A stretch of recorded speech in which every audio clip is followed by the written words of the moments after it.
senilai 1 miliar yang katanya akan diberikan oleh saya. Makanya beberapa korban juga nagih ke saya, cek yang dijanjikan ini mana gitu. Saya bingung karena saya ngerasa saya nggak pernah menjanjikan atau bekerja sama dengan orang lain gitu selain dengan terlapor ini. Mbak Bunga, berarti sempat ada teror juga dong dari para korban-korban lain? Iya ya, seperti yang saya sampaikan, terkuatnya masalah ini karena banyak sekali yang melaporkan kasus ini terhadap saya, kepada saya gitu. Bang, ada dugaan pencucian uang nggak sih Bang? Kan ini banyak korbannya nih. Untuk pencucian uang mungkin nanti tergantung pengembangan kasus ya, karena kasus ini dana-dana ini dipakai kemana, dialirkan kemana gitu loh. Jadi nanti biar dari penyidik yang akan melakukan pengembangan kasusnya, apakah bisa sampai ke tindak pidana pencucian uang. Untuk sementara pelaporannya di penipuan dan penggelapan. Karena boleh saya tambahkan juga ada investasi yang menggunakan perusahaan catering saya. Jadi terlapor ini menyalahgunakan posisi dia sebagai direktur utama untuk berinvestasi kepada pihak ketiga, tapi transfernya itu bukan ke rekening perusahaan saya, melainkan ke rekening CV3 Sri Kandi yang dimana diduga teman dari terlapor ini yang ada di Bali. Jadi mungkin ya saya bisa bilang ini ada dugaan sindikat juga ya. Karena banyak sekali transferan yang melibatkan perusahaan-perusahaan orang gitu. Posisi terlapor sendiri ada di mana Pak? Mungkin tahu? Di Bali. Sekarang masih ada di Bali. Di pasar. Lu boleh tahu laporan itu atas dugaan apa dan penerapan? Bisa dikasih 37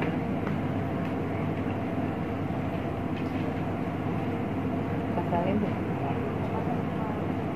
Ya, jadi laporan yang dilaporkan oleh Bu Bunga di Polda Metro Jaya pada tanggal 22 Agustus 2024, laporannya adalah dugaan tindak pidana penipuan, ya, atau perbuatan curang, Undang-Undang Nomor 1 Tahun 1946 tentang KUHP, sebagaimana dimaksud dalam Pasal 378 KUHP dan atau Pasal 372 KUHP, gitu Pak. Sudah ada undangan pemeriksaan belum? Rencana dalam waktu dekat akan diambil keterangan Ibu Bunga sebagai korban. Saya bersyukur banget sih karena dari semalam saya posting, jujur saya mau terima kasih juga sama bapak-bapak Polda Metro Jaya, langsung cepet banget. Malam saya langsung ditelepon gitu, besok langsung pemeriksaan. Jadi Jumat besok saya ada pemeriksaan juga Di gitu, Polda. di Polda. Jam berapa Pak? Jam 10 pagi. Krimum. Dari gimana nih anaknya? Kenal gak sih sama Supaya posisi kadernya mungkin yang dirimu kan manajernya nih gitu kan, sama pengetahuan dirimu sebagai manajer posisi turun kasusnya. Kalau dibilang kenal ya cukup kenal, karena Kak Bunga lagi tuh ngenalin si perempuan ini tuh di Bali ya. Dan Kak Bunga kan ini emang tipe orang yang nabung kan, buat masa depan dia, masa depan anak-anaknya. Memang sering banget, nggak tahu dia kayak kesirap aja sih sebenarnya gitu.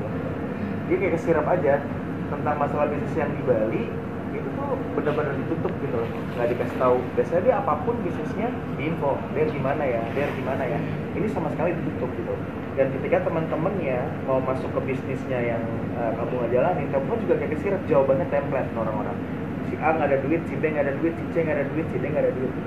Nggak tahu ya, gue juga nggak percaya sih sama soal-soal kayak masalah-masalah yang di advertise atau apa gitu segala macam. Mungkin kita nggak pernah tahu ya, karena dia main ngasih duit aja, ngalir aja gitu. Dan tiba-tiba dapat kabar nih, nanti gue deh kayaknya. Dan itu baru tuh mulai pikirannya dia buka. Dia kalau ada pikiran tuh mentoknya dia pasti nangis dulu, bener-bener nangis dulu, stres dulu segala macam.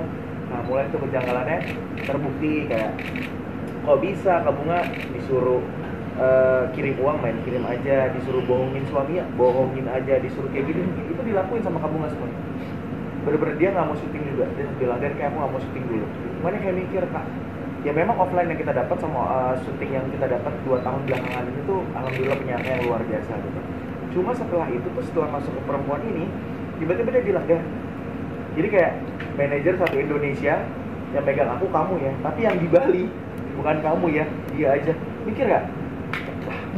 Gimana sih sistem kerjanya nih gitu loh. So, pasti kan kita berpikir kayak tiba-tiba ada satu daerah di mana aku nggak boleh sentuh sama sekali gitu loh, sedangkan aku juga punya usaha di Bali gitu. Macam ya agak aneh sih ya, pasti dibilang khawatir ya sangat khawatir lah gitu. Kamu juga tipe orang yang sangat peduli.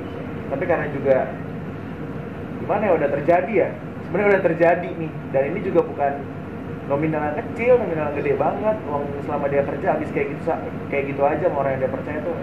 Nggak tahu ya, kalau gue sih ketemu sih gue indes kupingnya suka. Nggak tahu.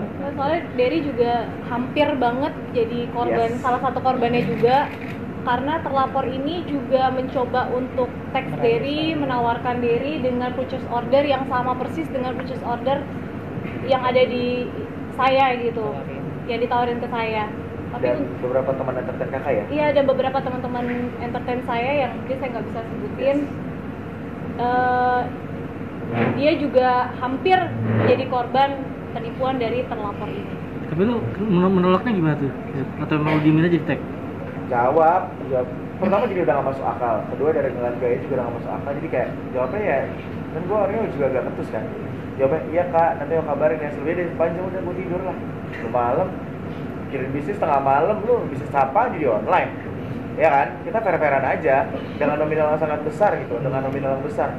Jadi makanya untungnya Kabunga tuh kayak ngelindungin gua nih, ngelindungin teman-teman entertainer gitu loh. Tapi entah kenapa Kabunga kesirap duitnya gede banget, tapi kita tuh bener-bener dipotong gitu ya Kabunga. Jangan. Ini di bawah alam sadar ini. Jadi saya bisa banget begitu dana masuk, nggak ada berapa lama saya langsung transfer gitu. Terus kalau dia tuh bisa tahu kalau saya ada uang berapa, baru masuk dari mana, dia bisa tahu gitu. Dan dia minta transfer berapapun, saya langsung bilang iya. Saya nggak bisa ngomong enggak atau tidak tuh enggak. Jadi berapapun dia minta, 500 juta, 1 miliar, 1,5 miliar, itu saya langsung Ya. transfer gitu. Pernah kok dia nanya honor, kayak misalnya yang sebenarnya belum timeline keluar segala macam, dia bakal nanyain terus data belum, oh nggak tanggal sekian ya keluarnya segala macam, itu duitnya nggak ada. Biasanya gue kalau ngelarang dia, kayak misalnya kak jangan beli barang ya, kak jangan beli tas ya, terutama itu gue concern banget ke tas karena dia orang yang belanja tas mulu. Jangan beli tas ya, jangan beli ini ya, karena buat tabungan. Dan tiba-tiba gue kepeleset juga karena kan gue sama talent-talent gue ini orang yang tipe orang yang memaintain keuangannya, kayak belilah barang-barang yang penting aja. Dan akhirnya bener dia kasih bukti ke gue, kayak Der aku nggak beli tas lagi ya, nggak gitu dong kak segala macam. Tapi digondol orang. Makanya kalau ketemu gue pengen gatak nih, gue nggak pakai basa-basi orangnya. Gue dibilangin sekarang kan udah terjadi ya, tabungan tuh itu udah raib lah ibaratnya, tinggal cari solusi gimana caranya uang nggak balik atau masalah ini cepat selesai segala macam. Jadi makanya gue minta tolong sama teman-teman media biar nggak banyak orang ketipu lagi ya. Dan sebenarnya ketika Kabunga ngepost ini, beberapa artis besar juga tuh langsung ngechat gue. Dia ternyata juga lagi proses ketipu, cuma dia belum nge-up. Si artis cowok ini lagi juga, kak, Der, aku juga kena tipu nih, kayak gini juga sama. Nah ini tuh bakal jadi kayak apa ya, bumerang juga nih buat orang-orang nih, hati-hati gitu loh. Jadi lebih baik ini harus diviralkan masalah ini, biar tidak ada lagi korban-korban selanjutnya gitu. Dan sebenarnya untuk nanti tersangkanya harus dihukum seberat-beratnya, dikasih efek yang sebenarnya jerak banget sih gitu. Orang